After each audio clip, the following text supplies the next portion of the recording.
What if the fastest way to topple injustice isn't with fists or fire, but with patience and discipline? One of my recent videos about the power protests, drawing on Erica Chenoweth's research, went viral worldwide. But honestly, I worry it's been misunderstood or worse, weaponized. Just this week, I received several messages from followers in Nepal. One follower shared horrific images of students brutalized by law enforcement during a protest. She begged me to put out a message that might reach her people. So let me be clear, I don't love protests.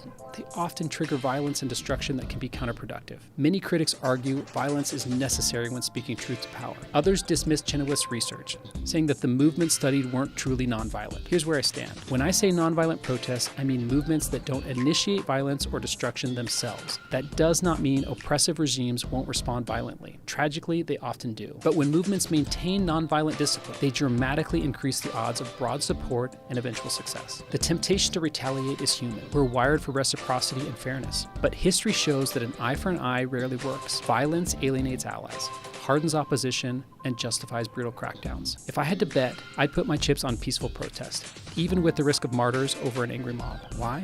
Because mobs scare the very people whose support you need. When property is destroyed, when shops are blocked, when taxes rise to clean up the aftermath, the business community, neighbors, and moderates turn against the movement. So here's my formula for creating positive change through collective action. First, mass participation. Success isn't about the loudest voices, it's about the largest numbers. Mobilize widely across classes and professions. Second, nonviolent discipline. Train participants to resist provocation, even when attacked. One act of restraint can sway public opinion more than 1,000 slogans. Third, strategic disruption. Use boycotts, strikes, and civil disobedience to apply pressure without destruction. Economic leverage speaks louder than broken windows. Nonviolent movements aren't easy. They require patience, restraint, and strategy. But history shows they're twice as effective at achieving long-term change as violent ones. The world is watching, and if you're fighting for justice, the way you fight may determine whether you win.